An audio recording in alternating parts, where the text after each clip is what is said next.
This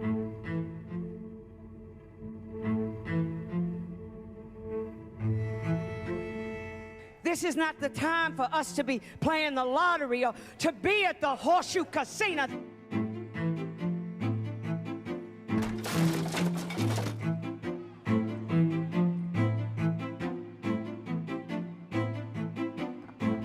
The blacks were upset. They were extremely upset. And since I've been back home, I see all the vacant lots. No wonder they were so upset, right?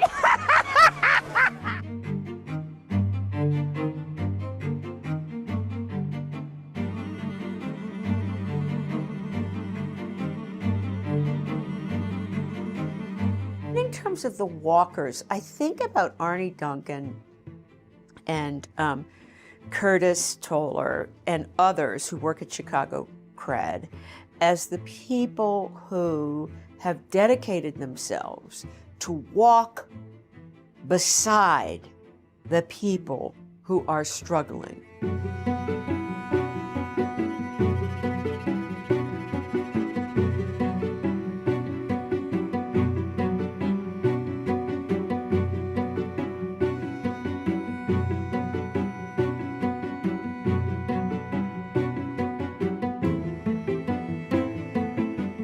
We have to help our guys heal from a lifetime of trauma. So saying that hurt people, and that's true, but also healed people can heal themselves and their families and the community.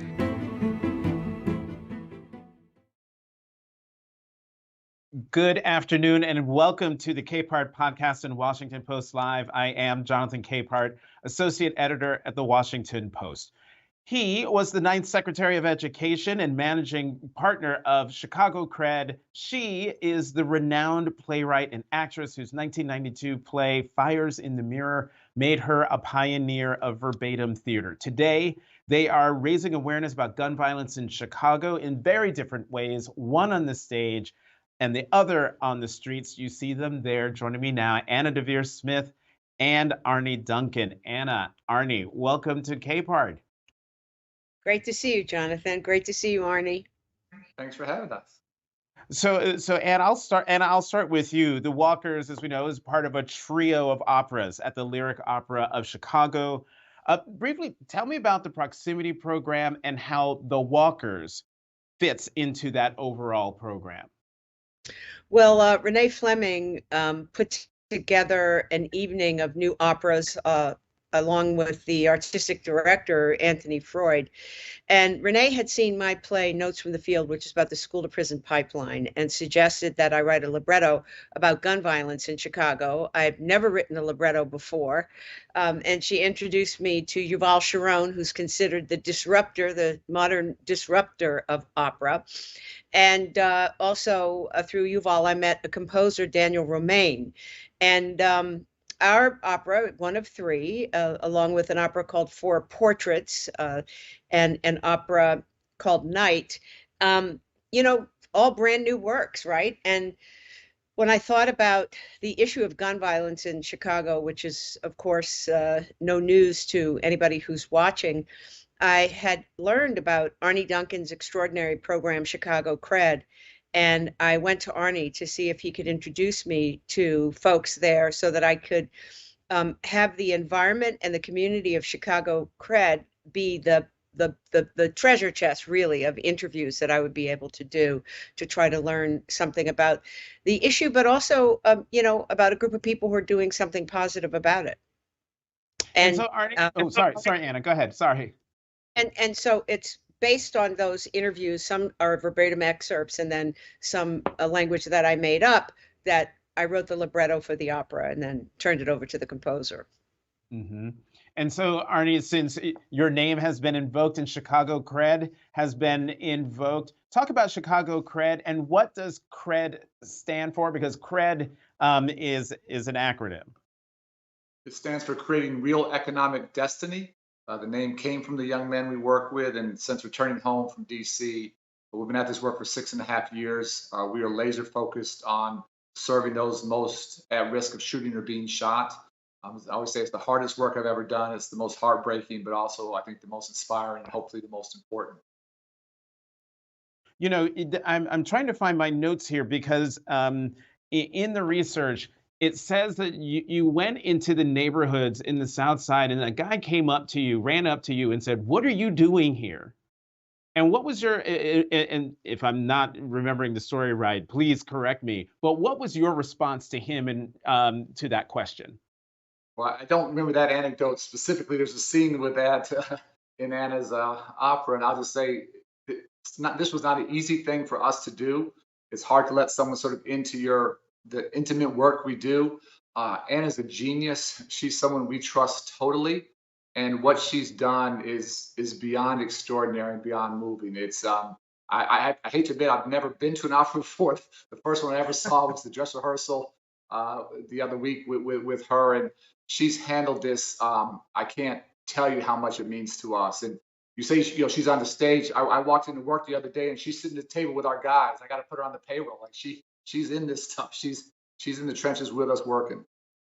Is it, I want to keep going with Can I you. Yeah, Anna, can go I just ahead. what I recall from the interview of Arne, and I just want to say something about why it's such an important moment in the opera for me and for the director and for the composer, which is, Arne, you told me that somebody asked you basically, what were you doing walking around the hood? You know, it's dangerous. What are you doing here? And your answer was, I'm here because you're here. I'm here Right. because you're here. And the whole idea of proximity, I got that, suggested that as a title from Brian Stevenson's work, how he asks us to think about our proximity to those things that are troubling in our society and that we may feel very distant from. And by having that scene in the opera, I'm asking the audience to imagine what it is to have that idea of life. You know, I'm here because you're here. And that takes us to the philosopher Martin Buber, quoted, for example, in Martin Luther King's letter from a Birmingham jail, the idea that we have choice as human beings to treat our fellow humans like it or like you. I'm here because of you. You.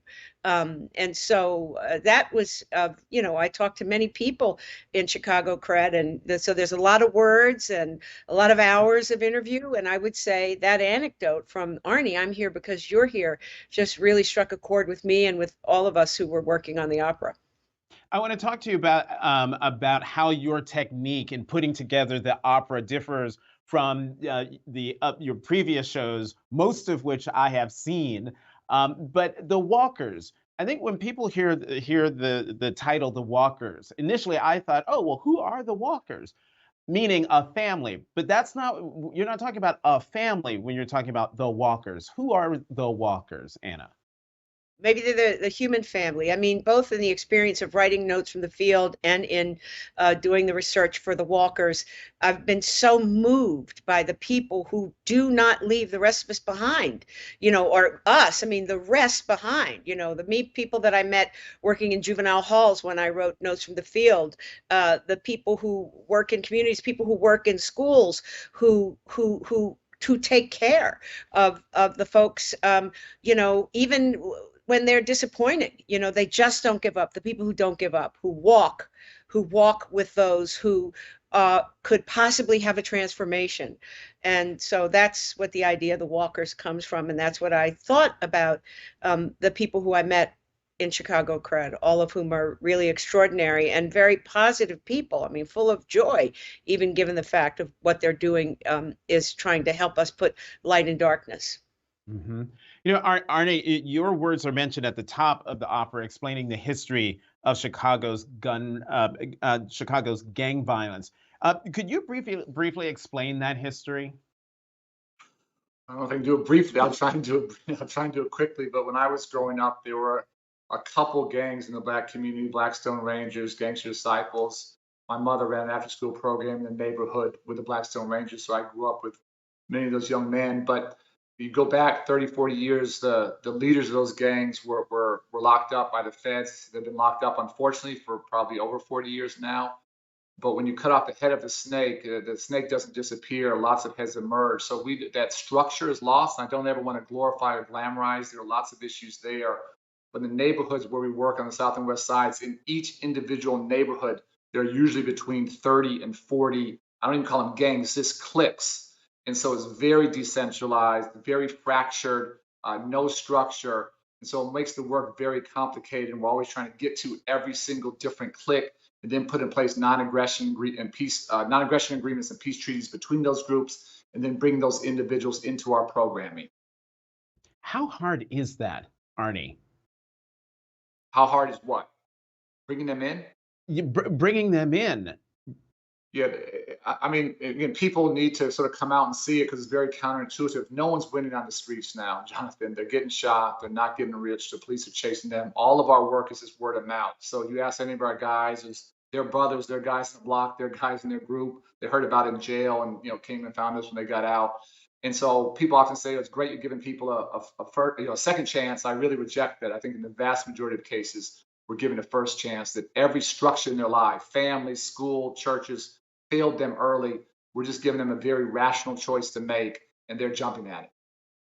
Yeah, I saw that very quote in an article about all of this. What you just said about this isn't a second chance for folks. This is a first chance, really the first chance. Some folks are given at a life that's not surrounded by violence. Anna, let's dive into the walkers and the people who animate the opera. It features a story of Yasmine Miller. Why did you choose to include her? Tell us who she is. Well, Yasmine Miller is actually an extraordinary young lady. She's very strong. The story is that she was driving to the laundromat right during COVID. She was told to come back to work. She worked in childcare. Her little infant, or her toddler, Sincere Miller, was in the back of the car. The car was shot at. She was hit in the head, and Sincere was killed. And this is something that I learned while interviewing a variety of people in Chicago Cred, that I learned about that story. And then I asked Craig Nash, who is one of the outreach workers, the Reverend Craig Nash, who is also an interviewee, and also Paul Robinson, who works in the office, if I could possibly get to Yasmine and speak with her. And I'm amazed and blessed that she gave me an interview. And, plays and operas are different. The librettist actually doesn't have a lot of power. In a play, if I write, nobody can change a word, right? But the power is really with the composer. So I turned in a script, but the composer then can choose really what's most interesting to him when making the score. And the first thing he said when he read the script was, "It's about Yasmine." And so the story of Yasmine Miller ends the play. Or the opera, one of the things that moves me the most about Chicago Cred is that individuals in the staff wanted Yasmine to see it, but were very concerned about how it might affect her. And so they actually came to 2 rehearsals and watched it and planned how they would be with Yasmine when she saw the opera. She came opening night with her husband and with her mother-in-law, and met the person who sang that part of the opera, and met the person who played Arne Duncan, and it was amazing. I mean, for all the care, and I've come up with an expression for Chicago Cred, which is compassion-informed transformation, for all the care that the staff took about how she would react to seeing this this done through song and beauty. Actually, the story of what happened to her son, I would say she was glowing. And how does that compare to, because in the past, what you've done in Fires in the Mirror and your other verbatim theater pieces, you do all the interviewing, and then you do all the acting of the actual characters and the composite characters. And yet, as you just described, Yasmine Miller is performed by someone else. And Yasmine, the real Yasmine, got to meet the person who was portraying her. I'm just wondering, as someone who is used to portraying the character, what was that interaction like for you to watch between Yasmine in the opera and Yasmine, the real person? Well, I have to say that, as a creator, that's actually the richest and most exciting part to me about this entire project. I'm very happy that able to make use of the resources at the Lyric Opera of Chicago to work with Yuval and to work with Daniel. But there's another, I wouldn't go so far as to call it collaboration, but there's another community that I got a chance to interact with, and that's the community of Chicago Cred. So for me to have Nicole Muhammad, who's the head of the Women's Center, come to see a rehearsal along with Reverend Craig Nash, and just how they responded to seeing a rehearsal, not even the dress rehearsal, but just a run through, and then to have a chance that, was Yasmin actually going to come? And when she walked in the door, and then there was an intermission, and I was scared that she wasn't going to come back, and I'm running up and down the halls, down the aisle, saying, "Where's Yasmin? Where is she?" And somebody brought her in, and she's walking down the aisle to the, like a movie star. And so I think, part of my work, I will say, is that, and I wonder if Arnie and I have anything about this in common. I think of the tape recorder as really an excuse to get to strangers quickly. And in fact, it makes me feel more at one in the world to have these opportunities to go in a community and meet people, and if they open up to me. So I feel very unified when I have such an experience as that, Jonathan, to be backstage with Thomas, who was the father of Sincere, with Yasmin Miller, and to see her with all of us artists. Mm-hmm. Arnie, let's keep talking about Thomas Gaston, Sincere's father. I read that you called that summer when Sincere and other children were killed by gun violence in Chicago as, quote, the hardest 6 weeks of my life. Talk about that time, and talk about Thomas Gaston's involvement with Chicago Cred. Yeah, I'm trying to do this and not start crying here, but that was sort of post George Floyd, and we had a couple participants, staff, and then their 20-month-old son, Sincere, killed. And we have amazing, most days are amazing, and Anna's gotten to see the work, the transformational work that doesn't happen overnight, but over time. She's got some sense for that. But we also deal with, honestly, too much heartbreak. And being with their family the day after Sincere was killed, I'll never forget that day as long as I live. And Thomas's reaction, Yasmin's reaction, the other family members, it's I can't begin to put words to it. That is the hardest. We've never lost a baby before. And what made it particularly hard is Thomas often brought him to our program. He was like our first Cred baby, because Thomas was trying to get his life together and did not, Dad was working, didn't always have childcare. So he would just bring him with us, and everybody would love on him. And so this was not just a loss of a baby, it was a loss of a baby that was part of our Cred family. And obviously, beyond innocent in this. And just seeing their strength, I just can't, if that was my son or daughter, I just can't imagine how I would get up and keep moving the next day. And I'm sure there are days when they probably think they can, but Yasmin is just this force of nature, almost supernatural strength, and Thomas is a survivor, and they've found ways to stay together and have another child. And I did worry, quite honestly, I worried tremendously how it would be for them to see this and to watch it. So we did do a lot of prep, and the fact that their story was handled so honestly and exquisitely, it is beyond painful, but it's also beautiful. And I texted Yasmin after the show and just said, "What do you think?" And she said, "I'm so appreciative they kept my baby's name alive." And as we know, so many children and so many young people of color, Black folks, they get killed and they just disappear into the ether. And her name, her words are literally huge writing on the screen there behind the stage. And nobody will ever forget Sincere Gaston. And that's not something we had the power to do. That's something only someone with Anna's heart and genius and vision, only she could do that. And so rather than it's difficult, but I think it's incredibly healing and therapeutic as well for them. And I'm just extraordinarily grateful. It's a gift. It's a gift that's priceless. Arnie, I want to pick up on something you told us at the beginning of this conversation, which was you'd never been to an opera before. And we just heard Anna talk about Yasmin's reaction to seeing someone perform her and her story. I would love to know your reaction as someone who was consulted with. You were integral to this happening. Leave aside the fact that you'd never been to an opera before. How did it feel to see your contributions there on the stage? Yeah, I honestly don't think I was integral. I would just repeat this. I just down deep, I just trusted Anna, and so we're an open book, and we just whoever she wanted to talk to, whatever she wanted to do.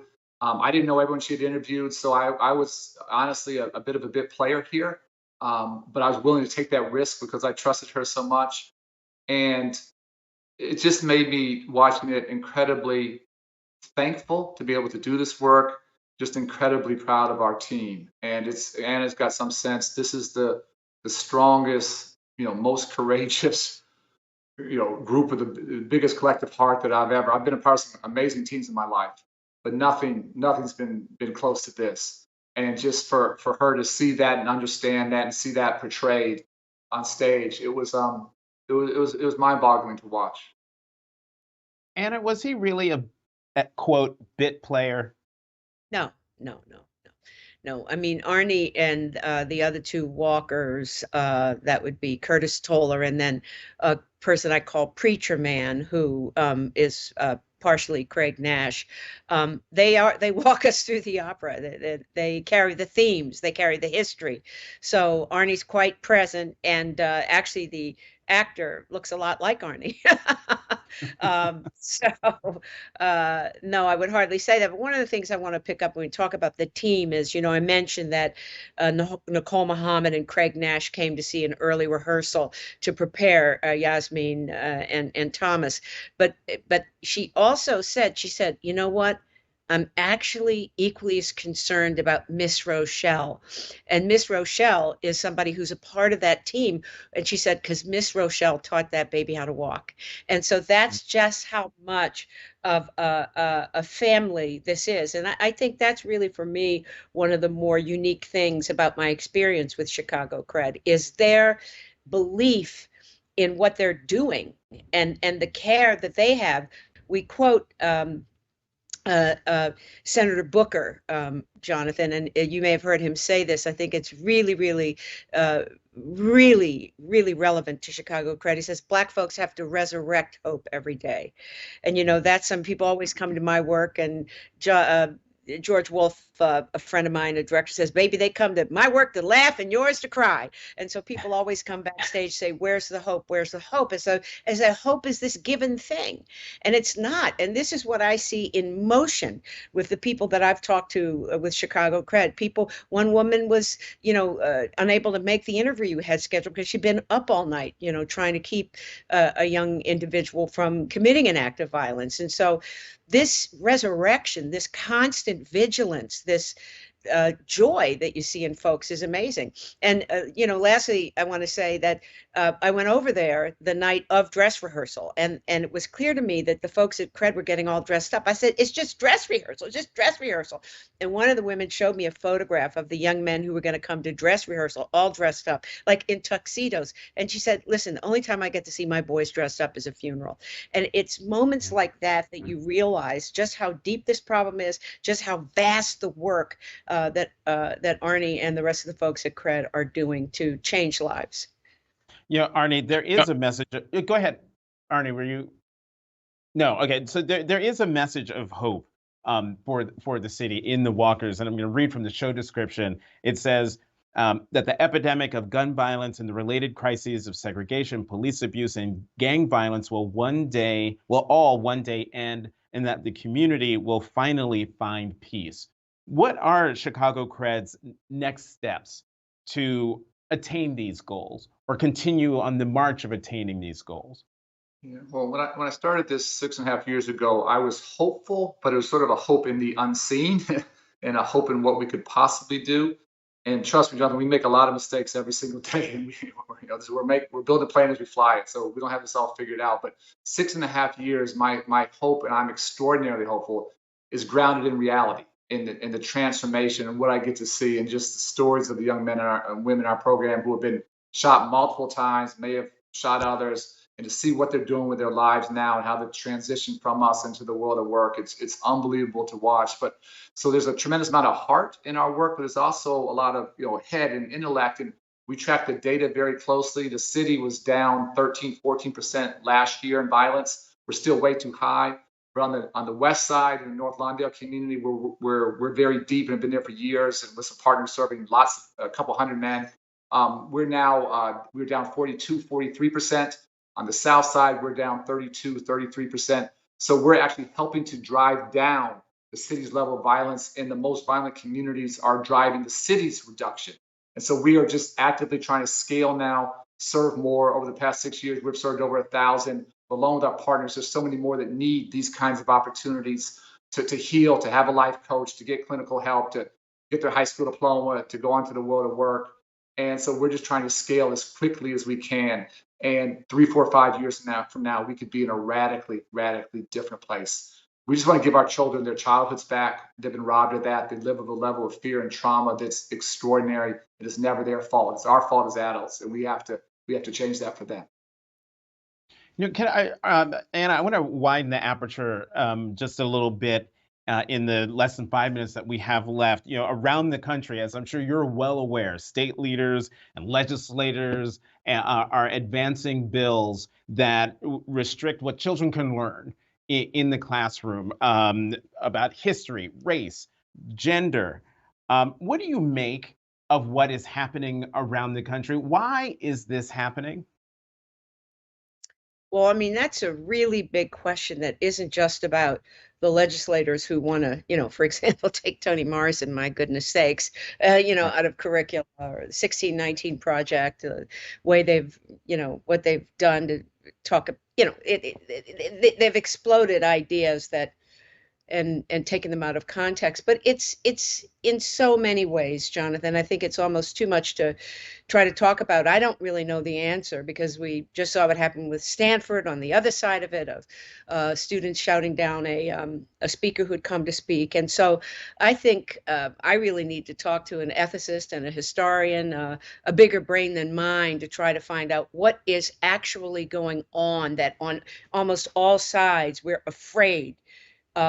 We are afraid of expression. And what that means in the arts, of course, is very, very serious. Not just, it's very serious. And Arne, as a former Secretary of Education, I would love to know your thoughts about this, about what's happening in classrooms around the country. Well, for me, it's pretty simple. Jonathan, I've never seen a book kill anybody. I've never seen learning kill anyone.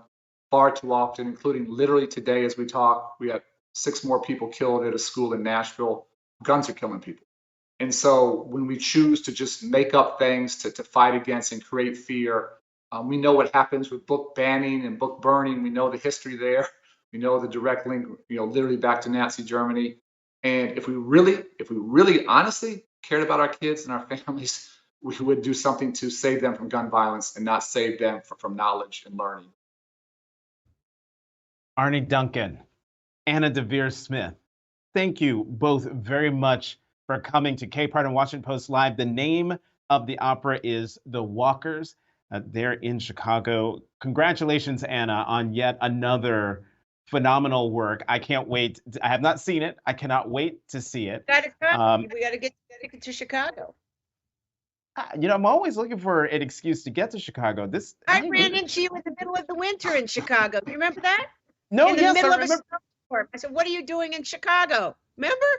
No, yes, I remember. It was MLK weekend. It was my husband's idea.